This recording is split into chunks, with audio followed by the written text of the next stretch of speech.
Hello and welcome back to Income Strategies, the place where you learn the skills to make money, to multiply your money, and to manage your money. Today, we're on another episode of Inter-Exchange Arbitrage. Yes, on Binance to MEXC. All right, so what do we have here today? We've got FIDA/USDT. Okay, so let's go ahead and see what the parameters for actually carrying out this particular inter-exchange arbitrage would be. First off, we'll need to first of all check that there is a profit potential between these two exchanges. Don't forget that we need to buy low on one exchange and then go and sell it off on the other exchange to make profit. So we're starting out with Binance, and then we'll take it over to MEXC and see how this works. Okay, so let's go ahead and just try this out. We've got our 20 USDT here, so we're just going to check this out and see how far we can go with it. So let's copy that. So it's picking up 19.96. Yeah, I got comments that, oh, we should use the convert section and all of that. Now, let me tell you something. If I go ahead and use the convert section, you'll see that it's going to pick up everything, but we're not going to get more than this 51.3. That's the thing. So we're still going to be losing some little grains of money. So it's better for us to just go ahead and do it with our spot trading section. Of course, there's going to be a 0.1% charge. So I think that is the part that people tend to find out, okay, what if we can do this better on convert? It will still be the same price. That's just the truth. Anyways, let's go ahead and see how this goes. Let's just copy this out. No, that's not what we're copying. We're copying the 51.3. So let's copy that and go and check quickly, in MEXC to see whether we can actually make money with this. Okay, so here we have this, and then we're just going to paste that.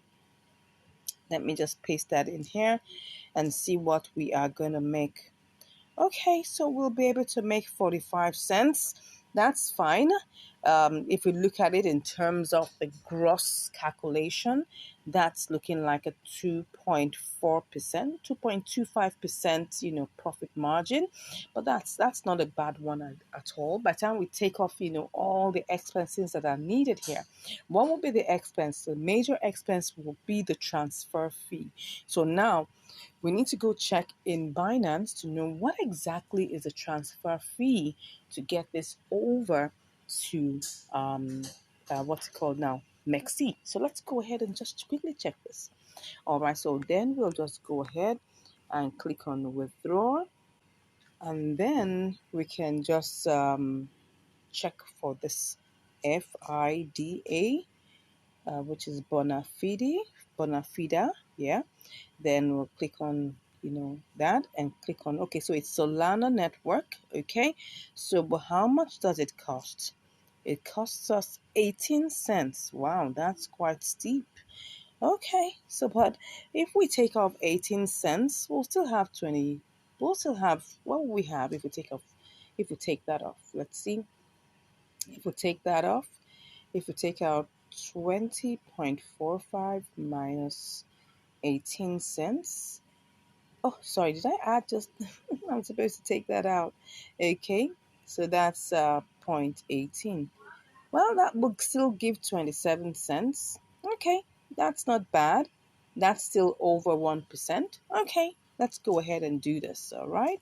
So let's go ahead and quickly do this before it goes down again. Don't forget that opportunities never remain the same. Yeah, opportunities never remain the same. So because opportunities never remain the same, we just want to be sure that we're not wasting too much time. So what do we have here?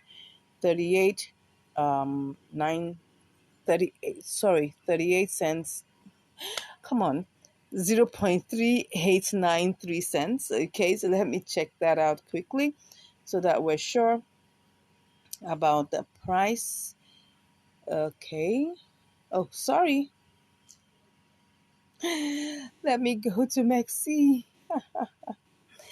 So we have 39.88. Okay, looks good. Let's go ahead and try this out.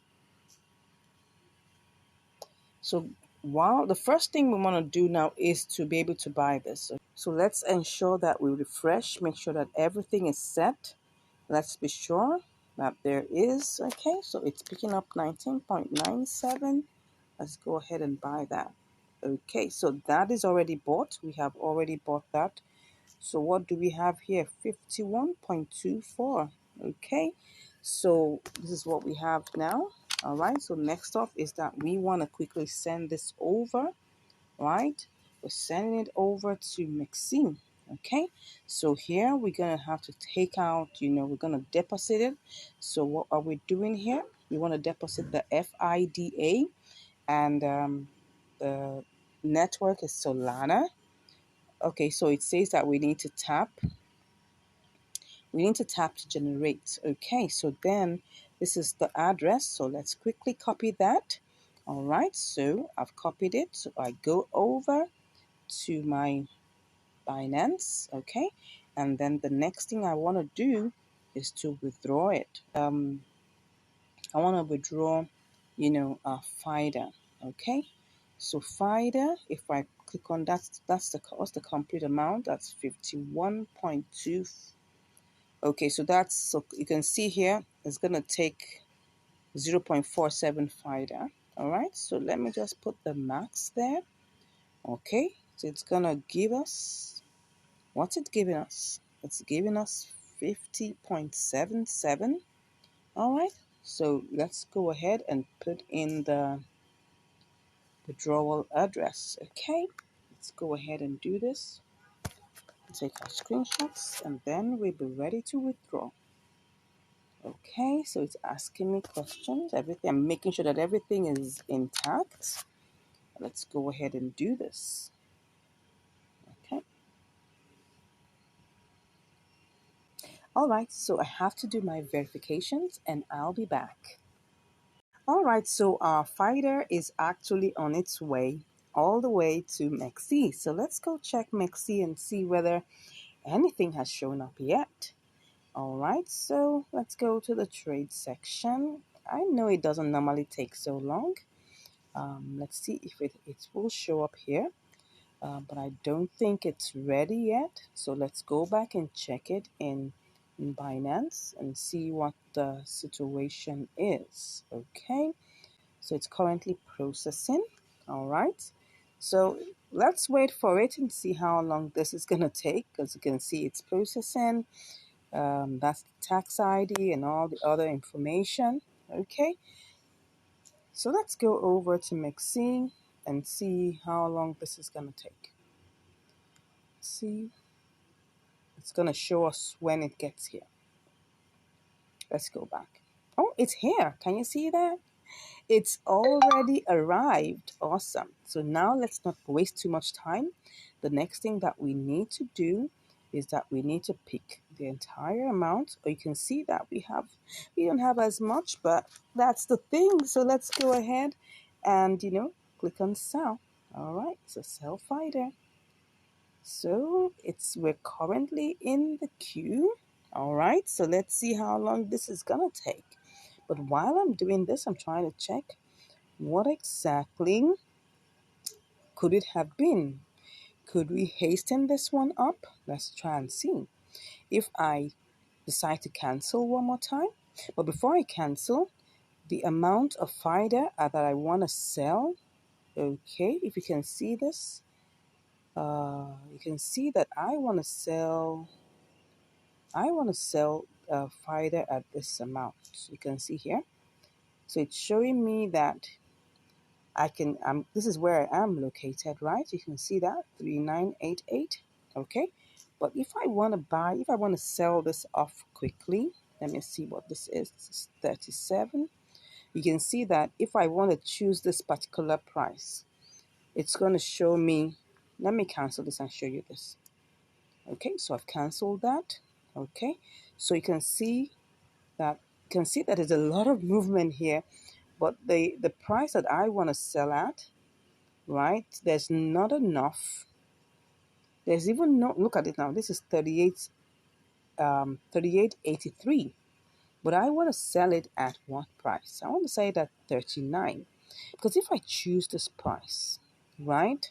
And I do this, I'm going to lose money. So definitely I don't want to sell it at that point. So I have to choose the one that is going to give me profit, right?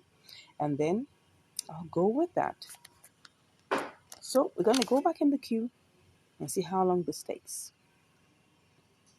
And wait patiently and hope that we're definitely going to get this sold quickly. All right? Because look at the other prices here.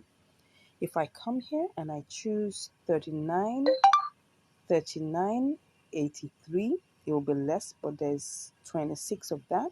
If I choose 39.82, okay, now what am I saying? These are the ones that are available. 38.70. You can see that. Those are the ones that are going. Those are the ones that are flying. That's it. Those are the ones that are going. Those are the ones that are flying because I want to sell 50. Okay? So that's where the deal is. That might be the deal breaker. So as you can see here, we just have to wait for the price to get to that point. So let me just check what's going on in the chart. Okay?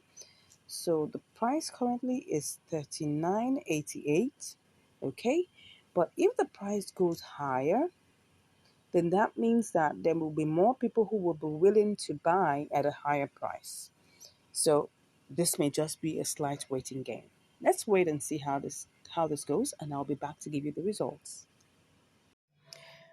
All right, so I'm back, and now we've been able to get it sold, to USDT. So what have we made right now? We've made 20.2479 USDT. Okay, now remember that we started this trade out with 19.97. Do you remember that? Yes. So we started out with 19.97, and then our transaction fees were like about 18 cents. Do you remember? Yeah. So by going all the way, what we have now, let's just calculate it and see what we've got. So we have 20.24247. Let me just remove the 7 there, even though it's almost 25, right? So let's just say 20.27 minus 19.97. So we've got like 27 cents. So 27 cents on top of our 20 cents is actually, if we take a good look at that, that should be like 1.35%. So that's 1.35%.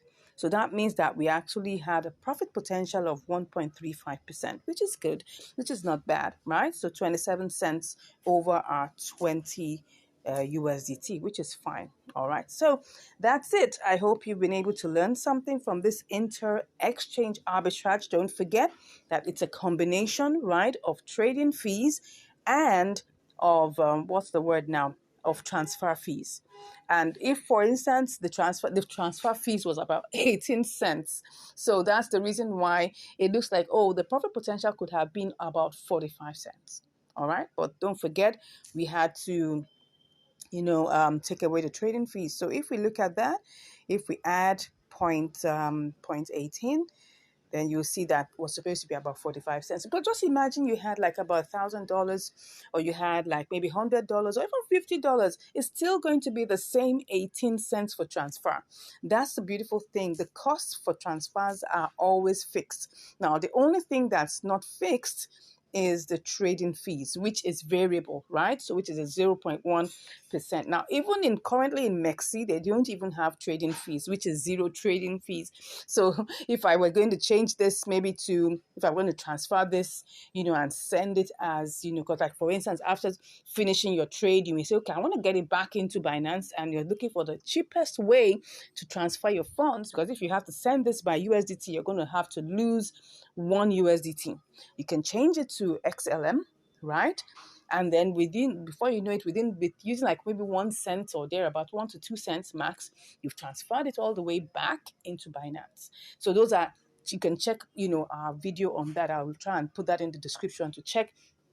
For you to be able to transfer your funds cheaper, you can use XLM. I'll put that video also in the description for you to be able to watch and learn how to change your funds to XLM so that you can get back in your Binance safer, quickly, and much more in a cheaper mode.